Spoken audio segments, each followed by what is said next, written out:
جادو کرنا اور کرانا اگرچہ کفر ہے، لیکن چند برسوں سے یہ وبا اس قدر عام ہو چکی ہے کہ اس کے کفریہ عمل ہونے کی کسی کو پرواہ نہیں رہی۔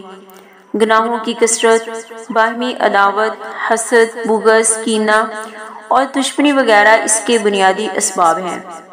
جادو کا تعلق شیاطین جنات سے ہوتا ہے، لہذا جادو کے اثرات زائل کرنے والی آیات بیان کرنے سے قبل ہم جنات شیاطین کے بارے میں بعض اہم معلومات اختصار کے ساتھ بیان کرنا چاہتی ہوں۔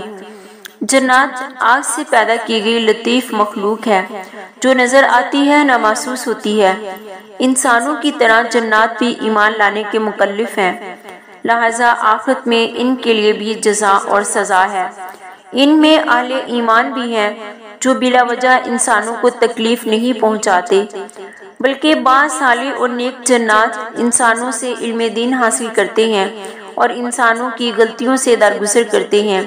البتہ ان میں سے جو فاسق اور فاجر جنات ہوتے ہیں وہ انسانوں کو ذہنی اور جسمانی اذیت اور تکلیف پہنچاتے ہیں۔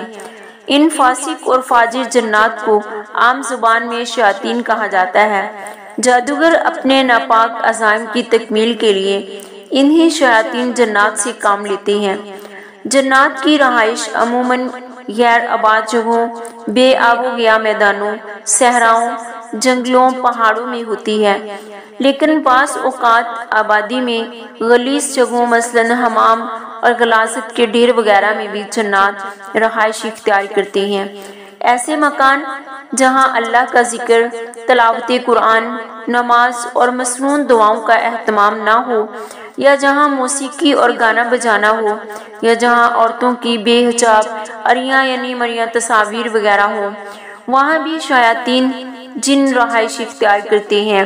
فحاشی اور بے حیائی کے تمام اڈوں پر بھی شیاطین جن قیام پذیر ہوتے ہیں۔ جنات میں انسانوں کی طرح مذکر اور مؤنث پائے جاتے ہیں۔ انسانوں کی طرح ان کے ہاں بھی بیاہ شادیاں ہوتی ہیں، افزائش نسل کا سلسلہ جاری رہتا ہے۔ انسانوں کی طرح انہیں بھی موت آتی ہے۔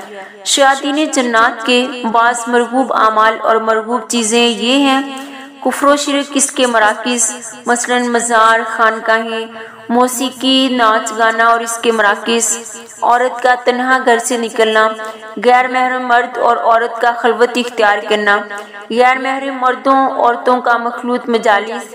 یاد رہے کہ جادو کا علاج کرنے والے اہل علم کے نزدیک عورتوں کے کھلے بال، سرخ ہونٹ، لمبے ناخن شیاطین جنات کے عورتوں کی طرف فوری راغب ہونے کا باعث بنتے ہیں۔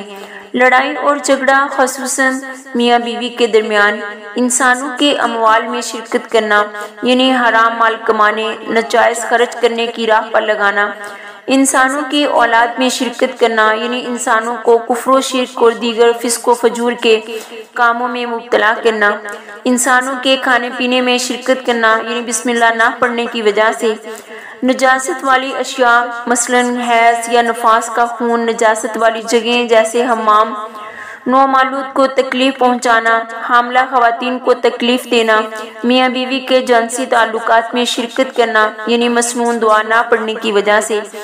یاد رہے کہ اللہ تعالیٰ نے جنات کو بعض غیر معمولی طاقتیں عطا فرمائی ہیں، مثلاً تیز رفتاری سے حرکت کرنا، فضا میں ایک حد تک بلندی میں پرواز کرنا، مختلف شکلیں بدلنا، انسانی جسم میں خون کی طرح گردش کرنا، انسانی خیالات و افکار پر اثر انداز ہونا یعنی وسواس پیدا کرنا، انسانوں کو ذہنی اور جسمانی اذیت پہنچانا۔ اس میں شک نہیں کہ اللہ تعالیٰ نے انسانوں کے مقابلے میں شیاطین کو بہت زیادہ طاقت اور قوت عطا فرمائی ہے، لیکن اس کے ساتھ ہی انسانوں کو اللہ تعالیٰ نے یہ فوقیت عطا فرمائی ہے کہ وہ جب چاہیں جہاں چاہیں اللہ تعالیٰ سے شیطان کے مقابلے میں نصرت پناہ طلب کر سکتے ہیں۔ نصرت اور پناہ طلب کرنے والوں کو اللہ تعالیٰ نصرت اور پناہ عطا فرماتے ہیں۔